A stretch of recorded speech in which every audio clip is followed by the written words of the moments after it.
Saddam 5ই August বা জুলাইয়ের আগে ছিল ভারতে চিকিৎসা নিতে। আল জাজিরা টেলিভিশনের জুলকার নাইম পর্যন্ত এই কথা স্বীকার করেছেন, কিন্তু তাকে গোপালগঞ্জ থেকে অ্যারেস্ট করার পরে নানা রকম মিথ্যা অজুহাতে মিথ্যা কথা বলে একটার পরে একটা মামলা দিয়ে রেখেছে। কারা জেলখানা থেকে বের হয়? কারা?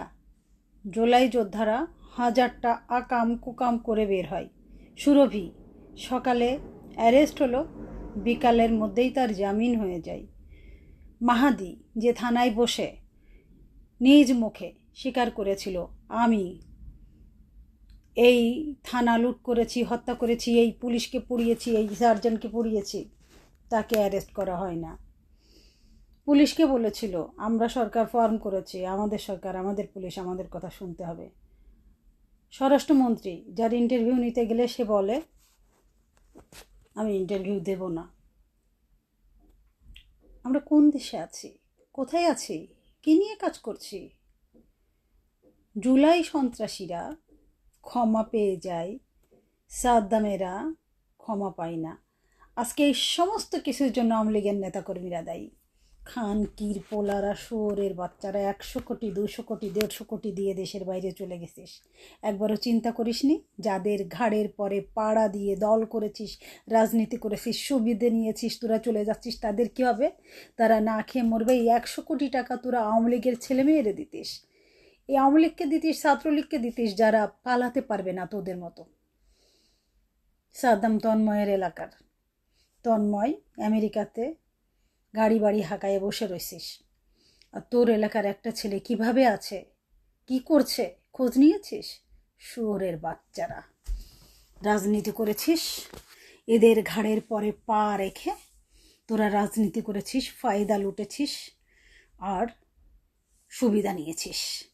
শোন, দিন আসবে, তোদেরও লোকে চিনেছে, ওদেরও চিনেছে, সাদ্দাম দিন পাবে। সাদ্দাম কি বলেছিল? প্যারাললে মুক্তি তো দেয়ই নাই, আরও বলেছিল 5 মিনিট সময় পাবি এদেরকে দেখার, বেশি বাড়াবাড়ি করবি না। বাড়াবাড়ি করবে না, সময় সাদ্দাম পাবে। সেদিন যখন প্রতিশোধের নেশায় পাগল হয়ে প্রতিশোধ নেবে এর চেয়ে 4 গুণ শক্তিশালী হয়ে, তখন কিন্তু কোনো সুশীল খান কিরপোলা মাদাচ্চোদ আসবি না লেকচার দিতে, মানবতার কথা বলতে আসবি না কোনো শুয়োরের বাচ্চা। আজকে কোথায় তোদের মানবতা? আজকে তোদের মানবতা কাজ করে না। আর এই যে শুয়োরের বাচ্চা ওবায়দুল কাদের, হাসান মাহমুদ, জাহাঙ্গীর কবির নানক বিদেশে তেল মেরে ঘুরে বেড়াচ্ছেন, বউ বাচ্চা সব নিয়ে কোটি কোটি টাকা আয় করেছেন অবৈধ রাস্তায়। একবারও চিন্তা করেছেন এই তৃণমূল নেতা কর্মীরা কোথায় ভেসে যাবে?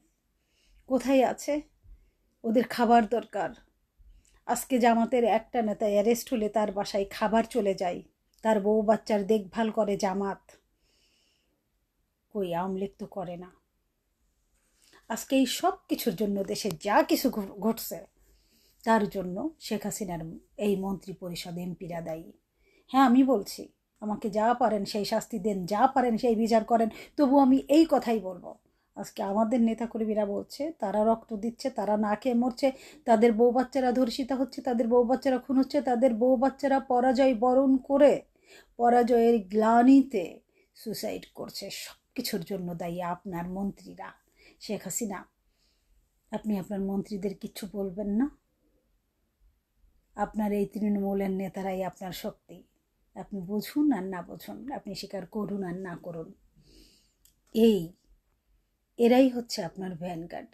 এদের রক্তের পরে দাঁড়িয়ে আপনারা বারবার ক্ষমতায় এসেছেন, আপনার মন্ত্রীরা মন্ত্রী হয়েছে, আপনার এমপিরা এমপি হয়েছে, আর এদেরকে ব্যবহার করেছে। এরা জীবন দিয়ে গেছে, রক্ত দিয়ে গেছে। আসিস সেদিন, তোদের সবার বিচার হবে। আমরা এই সাদ্দামদের পক্ষে, কারণ আমরা তৃণমূলের মানুষ, আমরা এদেরকেই চিনি, তোদেরকে চিনি না। ওবায়দুল কাদের, তুই যেদিন 100 কোটি টাকা দিয়ে চলে গেলি, সেদিন একবার ভেবেছিলি যে এই 100 কোটি টাকা যদি আমি আমার দলের ছেলে মেয়েদের দিয়ে যাই তারা কত ভালো থাকবে? তুই তো বুড়া ভাম বল।